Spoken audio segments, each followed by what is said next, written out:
ಬೆಳಿಗ್ಗೆ 5:30 ಹಿಡಿದು ರಾತ್ರಿ 2 ಗಂಟೆಯವರೆಗೆ ಧರ್ಮಸ್ಥಳ, ಮಂಜುನಾಥ, ಅಣ್ಣಪ್ಪ ಬಿಟ್ರೆ ಬೇರೆ ಜಪವೇ ಬರದಂತೆ ಮಾಡಿದ ಅವರುಗಳನ್ನ ನಾನು ಯಾಕೆ ಬೈಲಿ?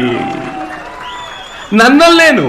ನನ್ಗೆ ಗೊತ್ತಿದೆ, ಇಲ್ಲಿರೋ ಬಹುತೇಕರು ಧರ್ಮಸ್ಥಳಕ್ಕೆ ವರ್ಷಕ್ಕೊಂದ್ಸಲ ಹೋಗಿ ಬಂದು ಹುಂಡಿಯಲ್ಲಿ ಕಾಣಿಕೆ ಹಾಕಿದ್ರೆ ಮುಗಿದಿತ್ತು ಅಂತಿತ್ತು.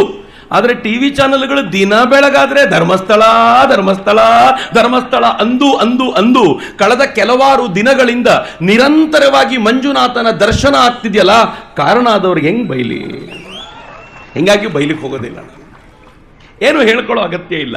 ಆದರೆ ಇಷ್ಟಂತೂ ಸತ್ಯ ಮಿತ್ರರೇ, ಸೂತಕದ ಛಾಯೆ ಇವತ್ತು ಪೂರ್ತಿ ಕಳೆದಿದೆ.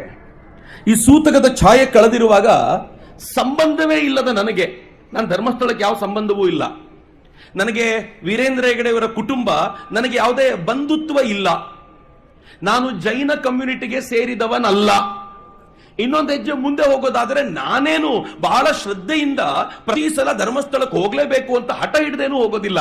ಹತ್ರಕ್ಕೆ ಹೋದಾಗ ಅಲ್ಲಿರೋ ಯಾರಿಗಾದ್ರೂ ಮಾತನಾಡಿಸಿ ಸ್ವಲ್ಪ ಟೈಮ್ ಕಡಿಮೆ ಇದೆ, ಹೋಗೊಂದು ದರ್ಶನ ಮಾಡ್ಕೊಂಡು ಬರ್ತೀನಿ ಅಂತ ಓಡೋಗಿ ದರ್ಶನ ಮಾಡ್ಕೊಂಡು ಬರೋದು. ನನಗೆ ಧರ್ಮಸ್ಥಳದ ಮೇಲಿನ ಈ ಆರೋಪಗಳು ಸಹಜವಾಗಿ ಕಳೆದು ಹೋಗ್ತಾ ಇರುವಾಗ ಇಷ್ಟು ಖುಷಿಯಾಗೋದಿದ್ರೆ ವೀರೇಂದ್ರ ಹೆಗಡೆ ಅವರಿಗೆ ಎಷ್ಟು ಖುಷಿ ಆಗ್ತಿದ್ದಿರ್ಬೋದು ಇವತ್ತು ಅಂತ ನಾನು ಯೋಚನೆ ಮಾಡಿದಾಗಲೆಲ್ಲ ಭಾವುಕರಾಗ್ತೀನಿ.